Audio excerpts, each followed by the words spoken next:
сайн байцгаана уу? Өнөөдөр хэдүүлээ IELTS Cambridge IELTS 12-ийнхоо reading test 6 passage 1-ийг уншия. За багш нар чиглэлээ.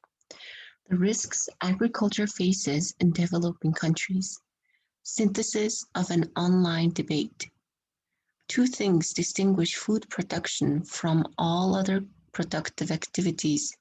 First, every single person needs food each day and has a right to it. And second, it is hugely dependent on nature.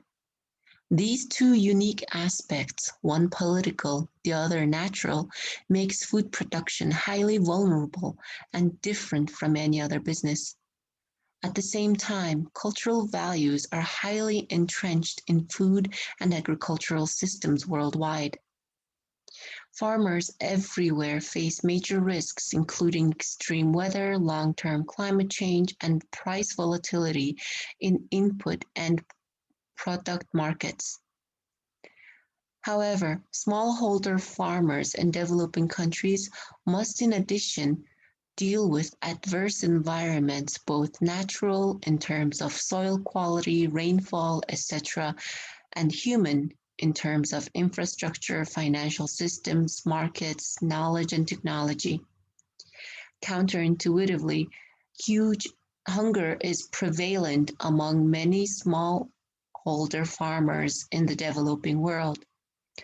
Participants in the online debate argued that our biggest challenge is to address the underlying causes of the agricultural system's inability to ensure sufficient food for all, and they identified as drivers of this problem our dependency on fossil fuels and unsupportive government policies.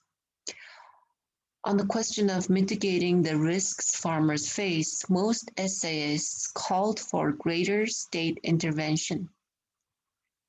In his essay, Kanayo F. Nwanze, president of the International Fund for Agricultural Development, argued that governments can significantly reduce risks for farmers by providing basic services like roads to get produce more efficiently to markets or water and food storage facilities to reduce losses. Sophia Murphy, a senior advisor to the Institute for Agriculture and Trade Policy, suggested that the procurement and holding of stocks by governments can also help mitigate wild swings in food prices by alleviating uncertainties about market supply. Shengen Fan, Director General of the International Food Policy Research Institute, held up social safety nets and public welfare programs in Ethiopia, Brazil, and Mexico as valuable ways to address poverty among farming families and reduce their vulnerability to agriculture shocks. However, some commentators responded that cash transfers to poor families do not necessarily translate into increased food security, as these programs do not always strengthen food production or raise incomes.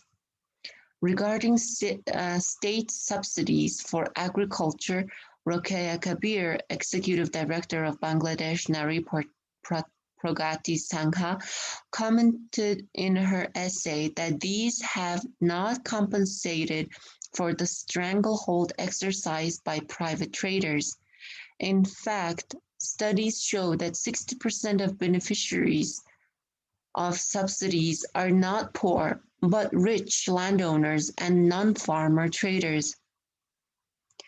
Nwanze, Murphy, and Fang argued that private risk management tools like private insurance, commodity futures markets, and rural finance can help small-scale producers mitigate risk and allow for investment and in improvements.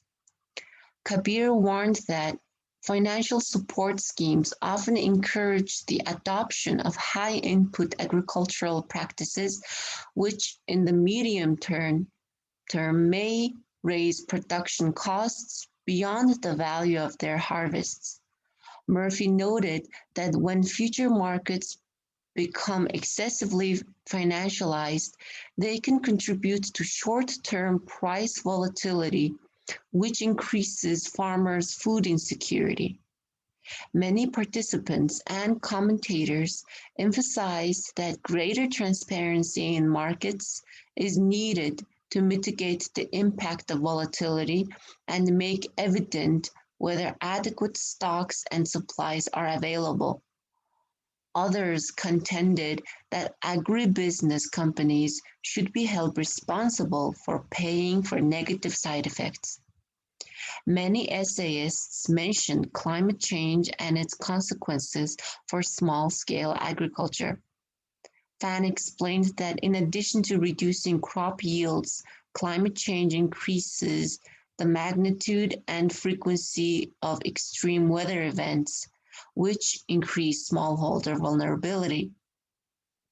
The growing unpredictability of weather patterns increases farmers' difficulty in managing weather-related risks. According to this author, one solution would be to develop crop varieties that are more resilient to new climate trends and extreme weather patterns. Accordingly, Pat Mooney, co-founder and executive director of the ETC Group, suggested that if we are to survive climate change, we must adopt policies that let peasants diversify the plant and animal species and varieties breeds that make up our menus. Some participating authors and commentators argued in favor of commodity-based and autonomous risk management strategies through collective action groups, cooperatives or producers groups.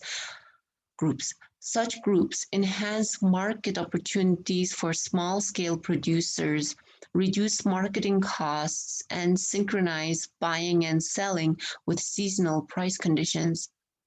According to Murphy, collective action offers an important way for farmers to strengthen their political and economic bargaining power and to reduce their business risks.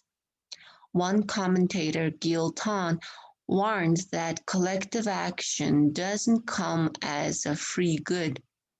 It takes time, effort, and money to organize, build trust, and to experiment. Others like Marcel Vernouillet and Marcel Bookboom suggested that in order to apply what we already know, all stakeholders, including business, government, scientists, and civil society, must work together, starting at the beginning of the value chain. Some participants explained that market price volatility is often worsened by the presence of intermediary purchasers who, taking advantage of farmers' vulnerability, dictate prices. One commentator suggested farmers can gain greater control over prices and minimize price volatility by selling directly to consumers.